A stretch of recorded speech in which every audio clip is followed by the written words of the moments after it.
재미있는 졸업식 축사를 기대하며 김병희. 졸업식장에 가보면 축사하는 분들이 등장한다.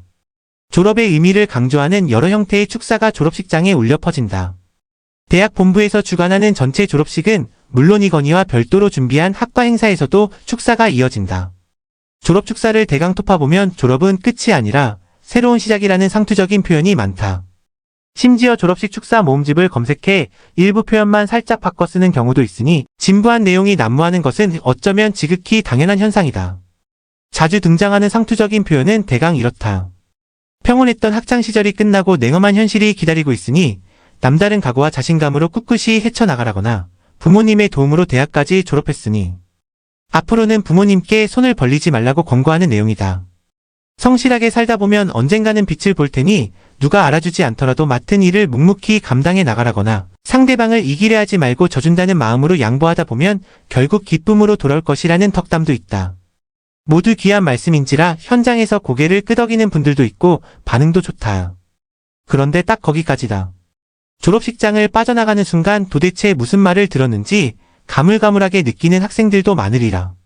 모두 금과 옥조 같은 말씀인지라 오히려 평범해져버려 기억세포에 저장되기 어렵다. 미국 대학교에서는 저명인사에게 졸업식 축사 커맨스먼트 스피치를 부탁하는 전통이 있다. 명사들은 짧게는 20분에서 길게는 60분 정도의 축사에서 유머를 섞어가며 인생에 대한 조언을 한다.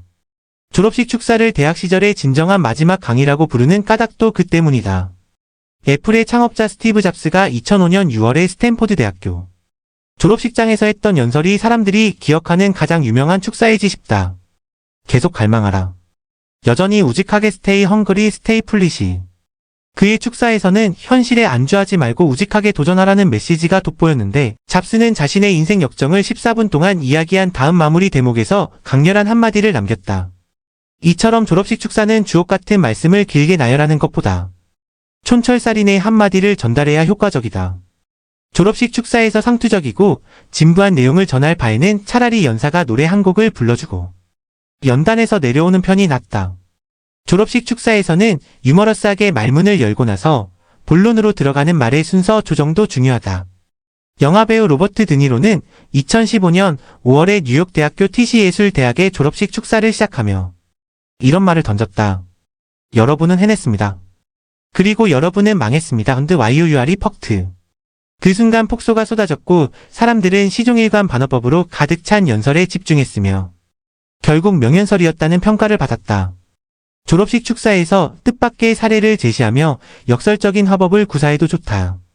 대학이 졸업생의 인생을 망쳤을 수도 있고 전공 과목을 공부하느라 인생에서 정말로 하고 싶었던 그 무엇에 쏟을 시간을 날려버렸을 수도 있다는 반어법을 구사할 수도 있다. 현대 미술에서 순수 추상. 회화의 선구자인 바실리 칸딘스키 1866만 1944를 구체적인 사례로 제시해도 좋겠다. 미국의 철강 재벌인 솔로몬 구겐하임은 칸딘스키의 작품 150여 점을 사들여 뉴욕 구겐하임 미술관의 설립 기반으로 삼았다. 미술로 진로를 바꾸기 전까지 모스크바 대학교에서 법학과 경제학을 공부했던 칸딘스키는 30살이 된 1896년의 대학 시절의 전공을 포기하고 독일의 미넨 아카데미에 입학해 그림 공부를 시작했다. 그는 모네의 그림을 보고 나서 그림이 자신의 영혼을 붙잡았다며 화가로서의 새 인생에 도전했다.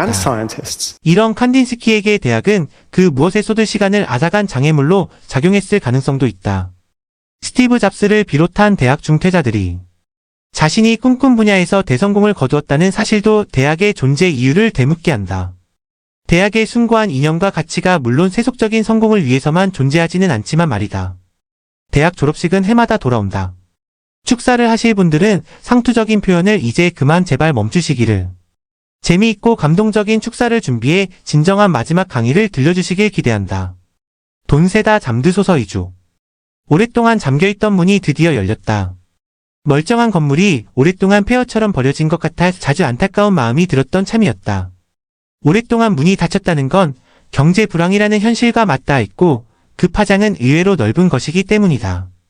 불법 주차를 막기 위해 걸어둔 쇠사슬이 풀린 것도 희망으로 다가와 기분이 좋았다. 어느 아침 가게 앞에 커다란 화환 하나가 서 있었다.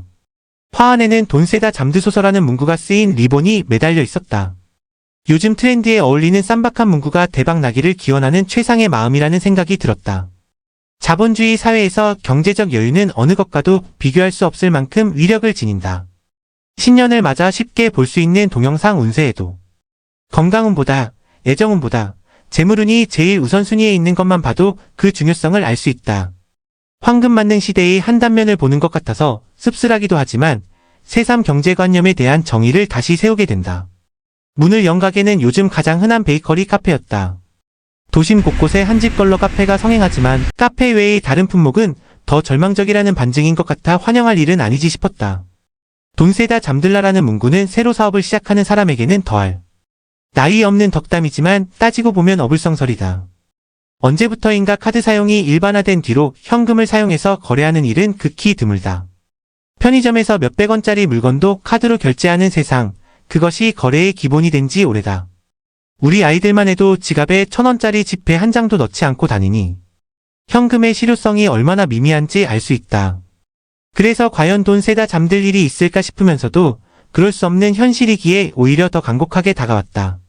물론 그 문구가 이 사업으로 인해서 돈을 많이 벌라는 상징적인 표현이라는 것을 모르는 바는 아니지만 그 문구를 보는 순간 여러 생각이 스쳤다. 한 30여 년쯤 지인이 주유소를 경영하던 딸이 너무 장사가 잘 돼 돈을 다 세지 못하고 검은 비닐봉지에 쑤셔 넣는다고 자랑하던 것이 떠올랐다. 당시의 상황으로 보면 대부분 현금이 상용되던 때라 충분히 있을 만한 일이었다. 그래서 아무런 이해 없이 고개를 끄덕였고 그 말이 허언처럼 들리지 않았다. 돈의 가치가 너무 떨어졌다는 말을 한다. 그 사실은 물리적인 현금을 쥐어보지 않은 채 모바일 거래에서 오는 과정에서 더욱 실감한다. 예전 얄팍하지만 봉투에 담긴 가장의 월급을 현금으로 세면서 돈의 중요성 그리고 월급을 받기 위한 노고까지 절절하게 체감했다. 또한 한 장 한 장 세는 감각 끝에서 돈은 희망으로 부활하기에 충분했다. 하지만 지금은 어떤가? 현 시대에서 가장 막강한 힘을 지녔지만 숫자로만 확인시키고 순식간에 나타났다 사라지는 신기루 같기만 하다. 돈의 힘은 날이 갈수록 커져만 간다. 돈을 쫓는 것이 부도덕하거나 부끄러울 일은 아니다. 다만 정당한 노동의 가치 아래서 분명히 인정되는 대가가 되고 그에 준한 자존감으로 자리했으면 하는 바람이다.